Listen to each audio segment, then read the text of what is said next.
Guys, if you enjoy creepy stories, don't forget to like, subscribe, and share this video with your friends and family. And also, tell where you're watching from. I had been on the road for hours, the kind of long, bone-weary shift that makes your body feel like it's running on fumes. My taxi's engine hummed, a steady companion in the dead of night as I wound through the back streets of a city that never truly slept. But even the neon glow of late-night diners and the scattered streetlights couldn't shake the feeling creeping up my spine. Something was off.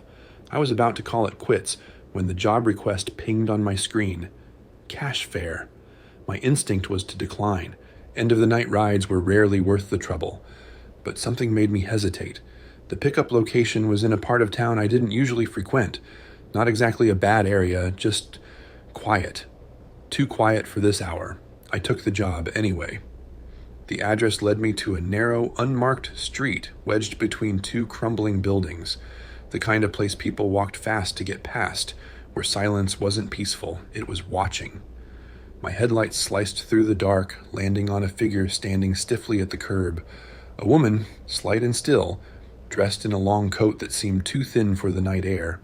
Her hands were buried deep in her pockets, head bowed just enough that I couldn't make out her face. I pulled up beside her and leaned over, unlocking the door. "You call for a ride?" She didn't move at first, like she hadn't expected me to stop. Then, slowly, she stepped forward and slid into the back seat, closing the door behind her with deliberate softness. "Where to?" Her voice was barely above a whisper. "Just drive straight. I'll tell you when to turn." I'd had my fair share of strange passengers before, drunk, heartbroken, paranoid, but something about her was different. She was too still, too quiet, like she was waiting for something. I pulled away from the curb. For a few minutes, neither of us spoke. I could see her in the rearview mirror, eyes fixed on the road ahead, posture rigid. Her hands trembled slightly in her lap. "You okay?" I asked, trying to keep my tone casual. She didn't answer right away. Then, barely audible, "Just keep driving." Something cold twisted in my gut, but I nodded and focused on the road. The city started thinning out, giving way to open stretches of road lined with warehouses and skeletal construction sites. My headlights bounced off empty intersections, making the night feel even more deserted. A few miles in, I stole another glance at the mirror. She was staring at me. Not just a quick glance, not the way passengers usually check to make sure the driver is taking the right turns. "Number." Her eyes were locked onto mine, dark and unreadable. I forced myself to look back at the road. "Look," I said, trying to shake off the growing unease. "I don't usually ask questions, but it's late. If something's wrong, you can—" The radio cut out. A burst of static, then a voice, garbled, distant. "Don't stop. Keep driving." I froze. The voice hadn't come from the back seat. It had come from the speakers. I checked the mirror again. She was looking out the window now, shoulders tense, as if she'd heard it too. A long, slow breath left my chest. You need to go faster." Her voice was sharper now, urgent. My fingers tightened on the wheel. Faster for what? Then I saw it. A car up ahead, abandoned on the side of the road. Its hazard lights blinked weakly, barely cutting through the night. The driver's door hung open, and standing beside it was a man. At first I thought he was hurt. His head lolled to one side, his body swaying just slightly. His clothes were torn, stained with something dark. Then I realized he wasn't moving. Not his arms, not his legs. Only his head, tilting ever so slightly, like a puppet waiting for its strings to be pulled. A sick, heavy feeling settled in my chest. I started to slow.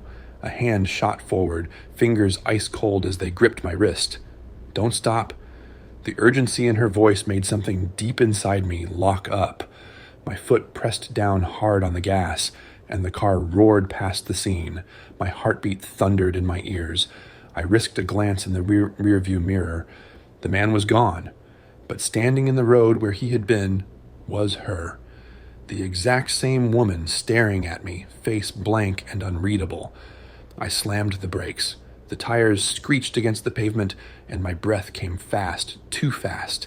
My hands were trembling as I turned, my throat tight with disbelief. The back seat was empty. The door hadn't opened. The seatbelt was still fastened. The cold in the car thickened, pressing against my skin. I barely managed to swallow the rising panic as my shaking fingers reached for the radio. But before I could touch it, a whisper, right next to my ear. "Thanks for the ride." I almost threw myself out of the car. My breath came in short, ragged gasps as I scanned the road behind me. Nothing. Just a stretch of empty asphalt and blinking hazard lights in the distance. No woman, no man, no sign that anyone had ever been there at all. I didn't stop driving until I hit a crowded intersection miles away. Even then, I sat there, hands gripping the wheel, knuckles white, my heartbeat refusing to slow. It wasn't until I pulled into the taxi depot that I finally let myself exhale. Another driver gave me a once-over. "You look like hell." I forced out a shaky laugh, but before I could brush it off, he frowned. "You took a job near the old rail yard, didn't you?" I froze. He sighed, rubbing the back of his neck. "Yeah, you're not the first. People say a girl died out there years ago, still tries to catch a ride sometimes." I didn't say a word, just handed in my keys, walked out, and never worked the night shift again.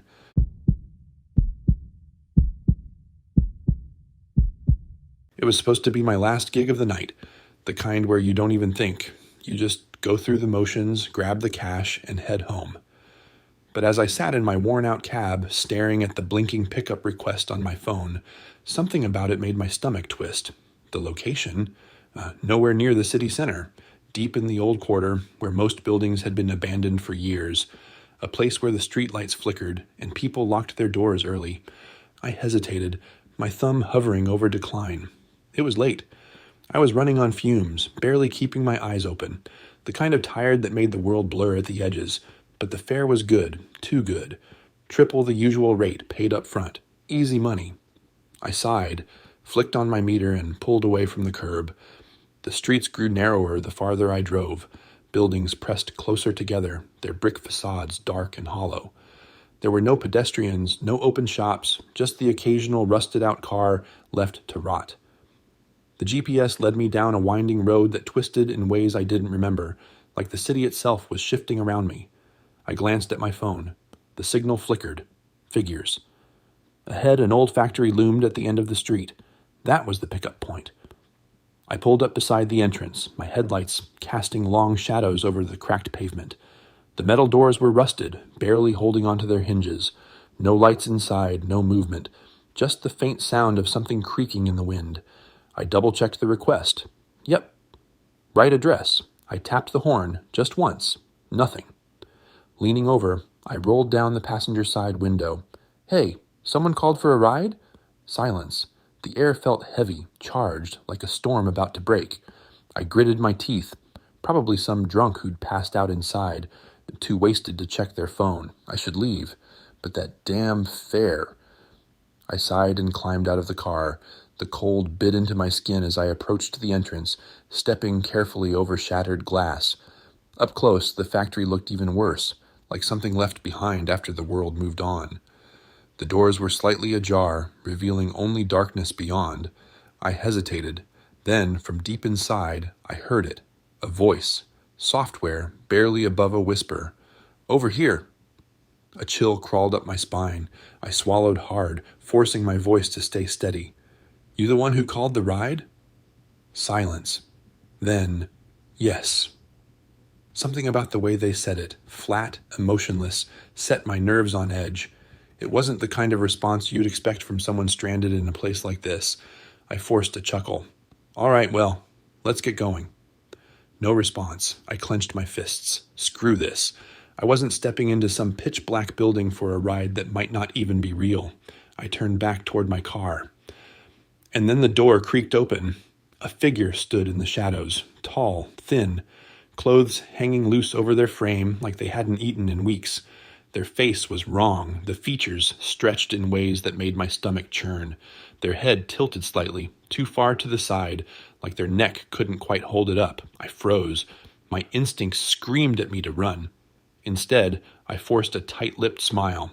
"Look, man, I can take you wherever you need, but you gotta come out where I can see you." The figure didn't move, didn't blink. Then, after a pause, "I need to go home."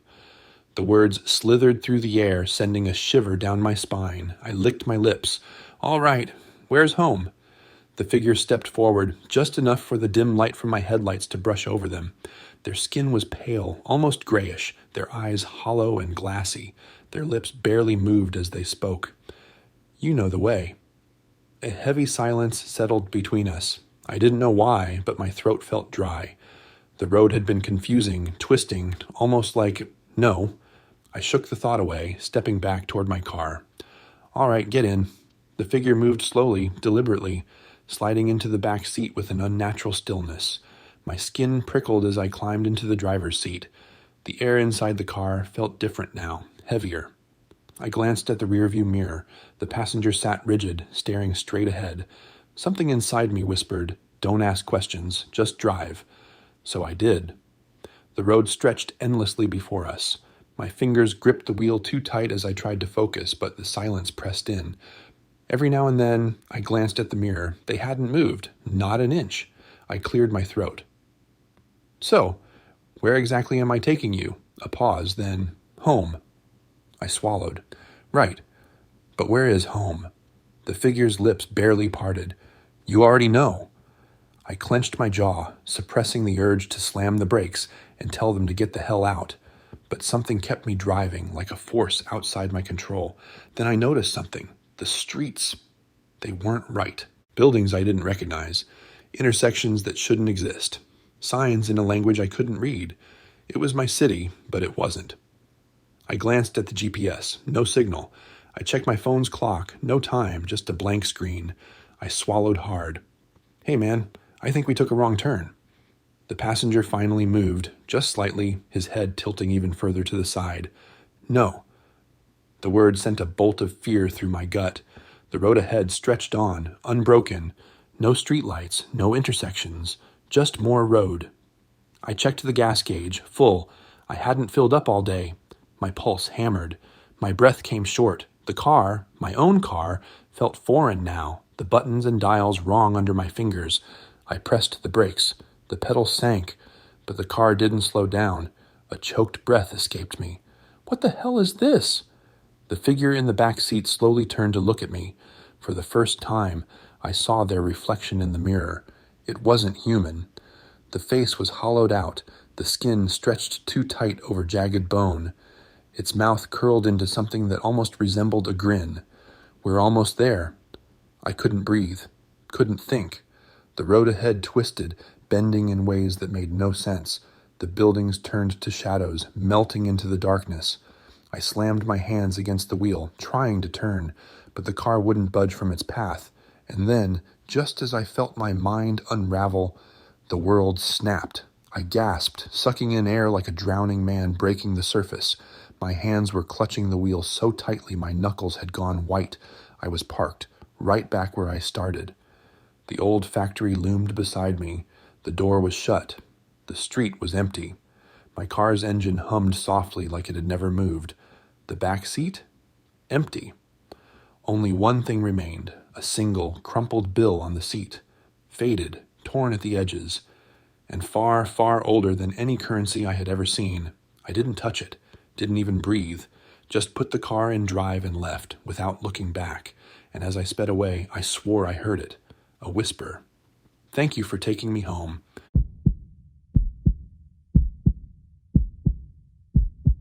My family owns a small cabin in Vermont, a place my parents bought years ago because of their love for skiing. The house has been in our family since before I was born, and while it's definitely showing its age, being over 40 years old, my dad has worked hard to keep it in shape. Even now, it's getting to the point where my dad talks about tearing it down and rebuilding, but I don't really get involved in those decisions.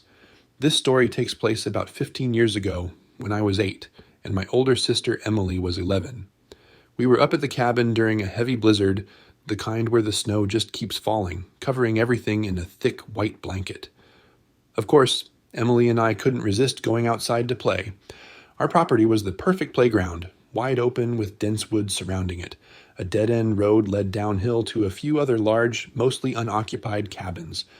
It was an amazing place for hide-and-seek, snowball fights, and all sorts of games. That day, we decided to play our own version of Capture the Flag, except instead of a flag, we had a giant snowball, our treasure. The rules were simple. We each built a fort anywhere we wanted, as long as we told the other person where it was. The goal was to steal the treasure from the other person's fort and bring it back to your own. Emily picked her fort on the property of a neighboring cabin. It was usually empty, so we often played there without a problem. Once she ran down the road to set up, I waited for her whistle, the signal that the game had begun. I stood there for what felt like forever. 5 minutes passed, then 10. I figured I just couldn't hear the whistle over the wind, so I decided to head toward her fort. I had two options: take the wooded path or follow the road. The thought of walking through the thick, snowy trees during a blizzard made me uneasy, so I chose the road. The wind blew sharp flakes into my face as I trudged through the untouched snow, but thanks to my mom's insistence on bundling up, I wasn't cold. When I reached the neighbor's driveway, I peered through the trees, expecting to see Emily, but she wasn't there. Her fort was in place, but she was nowhere to be seen. The woods were bare in the winter, making it easy to see through them, yet she had completely vanished. Cautiously, I moved in closer, thinking maybe she was hiding. But before I could grab the treasure, a voice called out, "Excuse me, are you looking for your sister?" I turned and saw an older woman standing at the front door of the cabin. "We're playing a game," I called back. She smiled, too wide, too friendly. "Your sister isn't here," she said. Something about the way she looked at me sent chills down my spine. As I hesitated, I noticed movement in an upstairs window. Someone was watching me. At first I thought it was Emily, but as my eyes adjusted, I realized it wasn't her. The person had half their face covered with a dark beanie, and the lower half hidden beneath the window's edge. My stomach tightened. Then I saw something even stranger. Footprints in the snow leading up to the house. Emily's footprints, but they didn't stop at the door. They doubled back, heading into the woods. The woman took a step forward and waved me inside. "Come in and get out of the cold," she said, her voice smooth but unsettling. My gut screamed at me to run. Instead, I took a deep breath and yelled, "Emily!" Silence.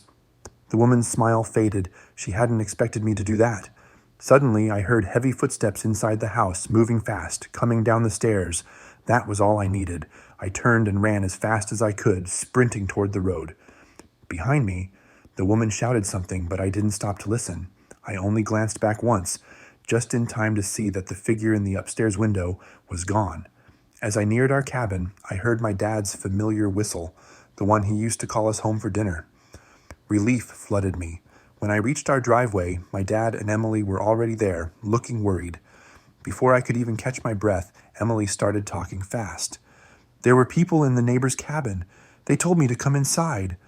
My heart pounded. The same thing happened to me. My dad's face darkened. He grabbed a weapon, a baseball bat, or maybe a heavy flashlight, I can't remember, and stormed down the road. My mom pulled us inside, locking the door behind us. We waited. It felt like forever before my dad returned. He told us that the front door was locked and no one was answering. So he went to another neighbor's cabin, the ones who actually knew the owners. When they called them, their response sent chills down my spine. No one was supposed to be there. The police arrived soon after. Emily and I had to describe the woman to them, but we were never told what, if anything, they found. My dad later mentioned that the back door had been left unlocked, but there were no signs of a break-in. After that, my parents started taking home any valuable belongings whenever we left, fearing a future burglary. As for Emily and me, we never played near that cabin again. Even now, years later, I sometimes wonder, who were those people? What would have happened if we had gone inside? I'm just grateful we never found out.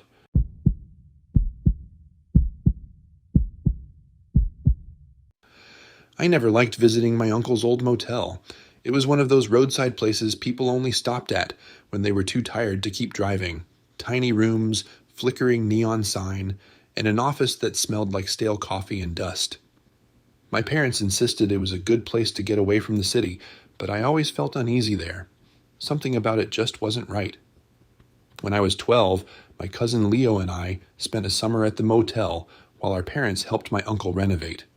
He had owned the place for decades, but time had worn it down, and business wasn't great. Half the rooms were empty, their doors locked, their windows covered in grime. Leo and I had a routine. After dinner, we'd sneak around and explore. Most of the time, we just messed with the vending machines or spied on the few guests who actually checked in. But one night, Leo had an idea. Let's play escape. It was a game we made up. One of us would hide somewhere in the motel, pretending to be trapped, and the other had to find them before the ghosts did. It was dumb, but it gave us something to do. Leo grinned. I'll hide first. I watched as he disappeared down the dimly lit hallway. After counting to 50, I started searching. The rules were simple. He had to stay in one place, no switching hiding spots. I checked the laundry room, the supply closet, even behind the ice machine. Nothing. Then I saw it. Room 107, one of the locked empty rooms. The door was open just a crack. I hesitated. My uncle never left these rooms unlocked.